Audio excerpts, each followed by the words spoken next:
Agora sim, curtimos um pouco do sertanejo bom, né, gente? O garoto ao vivaço, hein? Aqui, ó, só na capela. A gente sabe que isso é difícil pra caramba. Agora vamos pra saúde com a doutora mais linda, talentosa, querida, doutora Francine Mendonça. E, menina, eu tô sentindo falta da minha plateia. Eu tô mesmo batendo palma. A gente bate palma.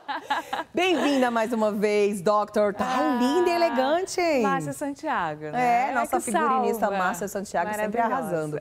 Sobre o que vamos falar hoje? Hoje nós vamos falar sobre a epilepsia. Você sabe que na minha rede social tem muitas pessoas com esse problema, não é? Que tem crises epilépticas e fala assim, doutora, fala para as pessoas precisam saber, precisam entender como agir, o que é, não é? Na hora de uma crise, né? A gente não sabe como agir, muita gente não sabe. Super importante, oportuno o tema.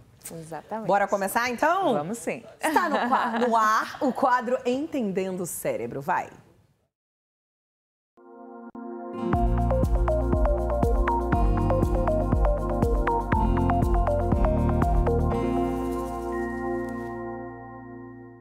Boa, agora sim, já abre alas que eu quero passar. Doctor, começa explicando pra gente o que é a epilepsia. Excelente, Gi. Eu vou falar para vocês o que é epilepsia, mas também antes já coloca a importância dela, Gi. 2% da população tem epilepsia. Já se estima 50 milhões de pessoas no mundo com esse quadro. E o que é a epilepsia? Epilepsia é quando os neurônios eles trabalham excessivamente. Sabe aquele fio desencapado? Que ele está pronto para dar choque? Eu sempre explico aos pacientes assim. É uma descarga elétrica anormal. Traz o vídeo para a gente, o funcionamento do neurônio para vocês verem. Então, imagine, aqui nós temos o cérebro e no nosso cérebro a gente tem vários neurônios. Olha isso, que bonito, né? Nossa, e esses neurônios... Aquela bem apaixonada pela profissão, olha que bonitos neurônios. Gostei. E esses neurônios, eles se comunicam, né? Através de comunicações elétricas, vamos dizer assim, né? É como aquele fio de energia. Por algum motivo, tá? Que eu vou explicar para vocês até quais, um conjunto de neurônios, eles trabalham de forma unida excessivamente. Então, eles dão aquela descarga elétrica no cérebro. E quando existe essa descarga, aí nós temos as crises epilépticas, tá? Então, isso é epilepsia, uma predisposição do indivíduo a ter essas crises epilépticas recorrentes. Entendi. Vai voltando a crise. Quem teve epilepsia uma vez vai ter sempre ou não é regra? Então, isso é interessante, Gi, porque a gente precisa primeiro diferenciar. Toda pessoa que tem a crise tem epilepsia? Boa. Você sabe que existem pessoas que têm a crise epiléptica e não necessariamente tem o diagnóstico de epilepsia, porque ele pode ter essa crise epiléptica isolada, por exemplo. Entendi. Entendeu? Então, assim, ó. Primeiro, vocês entendem como convulsão, é um termo leigo, né, Gi? Todo mundo fala assim, convulsão. Aquela crise que a gente tem aquela rigidez, depois tem aqueles abalos, muitas vezes cai no chão, no início vem um grito. Sim. Esse é o que vocês chamam de convulsão. Mas existem outros tipos de crises epilépticas. Não é só essa, Gi. A convulsão é uma crise epiléptica, não? A convulsão é uma crise. Olha só. Exatamente. A convulsão é um termo leigo, daquela crise mais característica que Isso, todo os mundo neurônios conhece. que entram em conflito lá, cada um vira aquela bagunça e dá uma descarga. Exatamente, dá essa descarga. Entendi. E a depender da região do cérebro que essa descarga acontece, nós podemos ter vários tipos de crise. Não só essa de abalo, já tem outras. Quais são as causas, doctor? Ótimo. Nós vamos falar das causas. 50% das pessoas, a gente não encontra uma causa definida, tá? A gente faz até os exames e não encontra alterações nesses exames, tá? Existe essa predisposição sem uma causa, né, definida. Porém, outras pessoas têm lesões no cérebro, como um AVC, como uma infecção que deixou sequelas, né, no cérebro, uma lesão dentro do cérebro que predispõe a essa crise, né? Existem alterações genéticas, tá? Existem alguns bebês que têm, enfim, a criança ela tem o sofrimento no parto, pode ter, tá? Então, existem as demências, né, nos idosos. Muitas, imagina que o Alzheimer pode predispor, né, a crises epilépticas. O indivíduo com Alzheimer, ele pode ter epilepsia. Então, a gente acha realmente a incidência maior em crianças, tá? Mas existe sim, a gente diz que a epilepsia é eclética. Dá na criança, dá no adulto. Não tem idade, né? Não tem idade. E eu trouxe aqui para vocês os vários tipos de crises, Gi. Vamos lá. Olha esse menininho na escola. Vamos observar. E não precisa acontecer nada, tá todo mundo tranquilo ali, aprendendo, estudando. Ó, tá conversando, de repente ele parou, saiu do ar.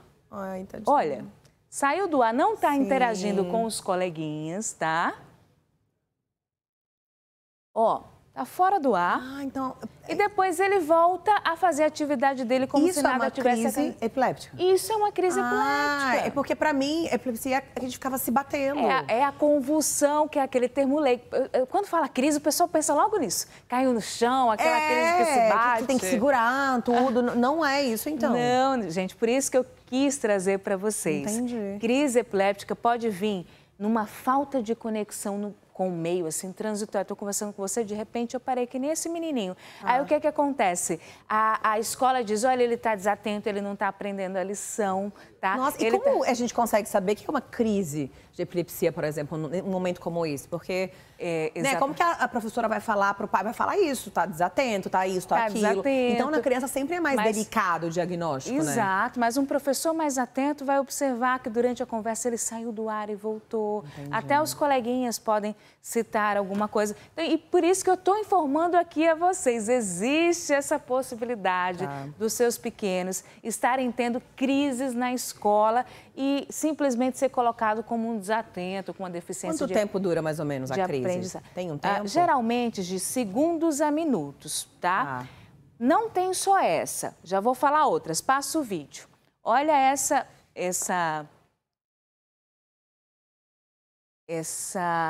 ela jovem, né, que está tomando um café, tá? E simplesmente fez isso aqui, ó. Ela teve um abalo que a gente chama de mioclonia, ó. Muitos pacientes queixam de manhã, tá com um copo na mão, solta o copo, né? Entendi. Ou bate em alguma coisa, por quê? Porque teve aquele abalo, vamos dizer assim. Isso é uma crise.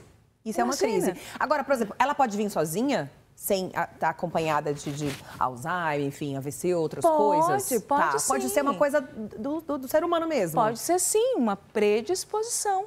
Que vai acontecer... Exatamente, sem nenhuma alteração aos exames. Isso pode não dá acontecer. Nenhuma alteração nos exames e ela tem... Nossa, mas que difícil deve ser o diagnóstico. Exatamente, Gi, pra você ter ideia, tem crises que vêm só com piscamentos, tem crise que tem só com movimentos da boca, tem crises que vêm só com um abalo do braço. Eu estou aqui conversando até consciente, mas o meu braço está tendo movimentos anormais que durou minutos e passou. Entendi. Tem crises que você está aqui andando, de repente cai porque perdeu o tônus.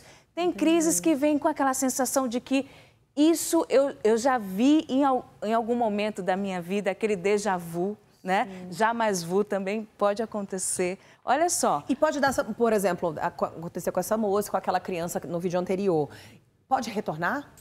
Sim. Ou pode dar uma vez também e nunca mais voltar? Exatamente. Aí nós entramos no diagnóstico. Quando você tem um episódio de crise convulsiva, né, crise epiléptica, você não consegue dar o diagnóstico de epilepsia. Sim. Porque para ter epilepsia, a gente tem que ter pelo menos 2 crises, tá? Num intervalo maior que um dia, maior que 24 horas. Sem um fator que possa predispor a essa crise. O que é que pode predispor uma crise que não só, né, o diagnóstico de epilepsia? Febre. Não tem criança com febre que tem crise? Sim. Tem pessoas que beberam muito, né? Olha Na aí. sequência tem Povo crise. de Goiânia, como diz o cantor, foi o cantor que disse, viu, gente? Povo de Goiânia bebe muito, foi eu não. Bebe muito, né? Ó, alterações na glicose, aquela pessoa que tem diabetes se predispõe mais. Uma baixa na glicose, um aumento excessivo da glicose no sangue, uma baixa nos fatores do sódio, do potássio no sangue. Olha quantos fatores pode causar uma crise sem ser epilepsia. Entendi. Uma vez que você... Mas o diagnóstico tem que ser no mínimo 2. Mínimo 2 Tá. de crises não provocadas, que não tem esses fatores que eu citei, né? Entendi. Infecção, enfim, febre, né? Sim. Alterações no sangue. Então, maior que 24 horas tem. Ou você tem uma crise, mas aí a gente vai pedir o quê? Exames. Tem algum exame? Qual tipo de exame que Ótimo, tem que fazer? você chegou no meu consultório, uma crise. Quais exames que eu vou pedir para você? Tem 2 que são muito importantes. A ressonância, o exame da cabeça, um exame de imagem da cabeça, para ver se não tem nenhuma alteração, né, no cérebro, alguma malformação, um AVC, por exemplo, tá? Então, isso é importante, porque se você tem uma crise, mas alguma alteração no cérebro, isso a gente já pode pensar no diagnóstico de epilepsia, que aumenta a chance de ter mais crises. Ou se você tem uma crise, mas aquele traçado do eletroencefalograma, vai aparecer para vocês aqui o diagnóstico. Vamos ver o diagnóstico aqui do Papo em Dia. Engraçado a gente... gente, bebê também pode ter? Pode, é mais comum, inclusive, na infância. 50% dos casos ocorrem na infância, né? Entendi. A outra porcentagem, enfim, no adulto e no idoso. Essa é encefalograma. Isso, sabe aquele... Antes era muito feito, gente, para quem tinha dor de cabeça. Hoje em dia não tem indicação, está muito claro isso. Sim. Não se usa mais, porque eu já fiz. Eu tinha dor de cabeça e me passaram um eletroencefalograma quando eu era pequenininha. Não é indicado para o diagnóstico de dor de cabeça, tá, gente? Aqui está uma plena indicação desse exame dos eletrodos na cabeça, que é o eletroencefalograma, para o diagnóstico de epilepsia, tá? E aí a criança, ou enfim, um adulto entra aqui nessa ressonância. Essa ressonância é outra. Isso, aqui a gente já vai ver, isso aqui é um exame da imagem, a gente vai ver como é que está uma foto do cérebro, vamos dizer assim, E isso né? criança também pode fazer, bebê, todo mundo. Pode fazer, né? Tem a tomografia, tem a ressonância, a gente está tirando uma foto do cérebro, para ver se tem alguma lesão dentro desse cérebro, entendeu? Um ataque epilético pode causar alguma lesão? Não, no cérebro? Pode causar se na hora ele tiver, por exemplo, um trauma na cabeça. Mas geralmente ele não é... A crise epiléptica, ele não é causa de lesão na cabeça, ele é consequência dessa lesão. Consequência da lesão. Exatamente. Então é isso, Gi. Você chegou com uma crise no meu consultório, eu vou pedir esses exames. Teve 2 crises sem nada que provoque, a gente pensa em epilepsia. Ou uma crise mais alterações nesses 2 exames, também pensamos em epilepsia. Perfeito. Feito o diagnóstico, qual é o tratamento? É diferente para criança, para adulto o tratamento? Existe um tratamento? Existe cura? Existe um tratamento, existe até uma definição de cura, mas geralmente é um tratamento que nós fazemos. Existe o tratamento que é através do medicamento, medicações anticrises, né? Sim. Tem umas bem antigas, que muitos de vocês conhecem, por exemplo, fenobarbital, né? Ácido valproico, assim, muita gente conhece, que é mais antiga. Tem medicações mais novas, né?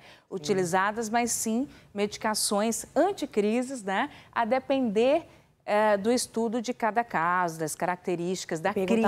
O tempo do tratamento, então, não tem, é muito de cada um, né? E as crises, com que frequência acontece? Isso, exatamente. Assim, geralmente a gente faz um tratamento por um tempo, tá?